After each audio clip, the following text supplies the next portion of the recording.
X leaves me because I'm too fat.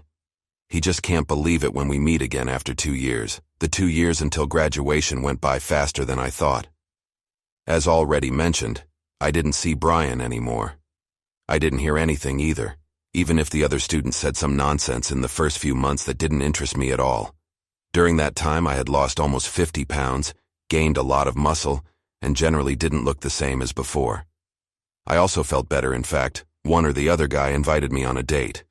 However, I was very reluctant to do so because I often felt like the blobfish I had seen myself as.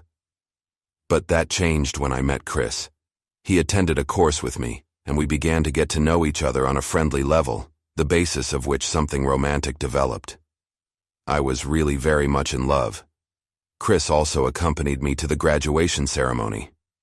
That's when I saw Brian for the first time since we broke up. He looked terrible.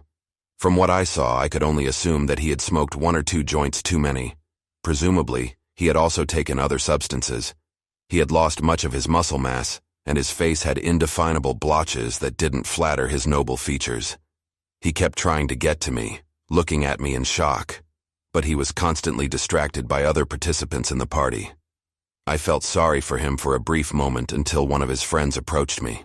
She looked me up and down and frowned before saying, "Wow, I guess I'm losing the bet." I asked her what she meant. Then she told me that Brian had made a deal with his circle of friends that he could make me lose weight. I felt like I was in a bad 90s fling.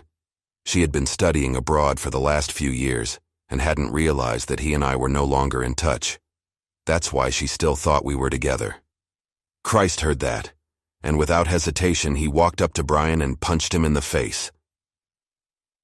Long story short, Brian actually didn't graduate, because he was busy partying. I'd lost weight, felt better, and through it, I'd met the man I would marry in 2 weeks.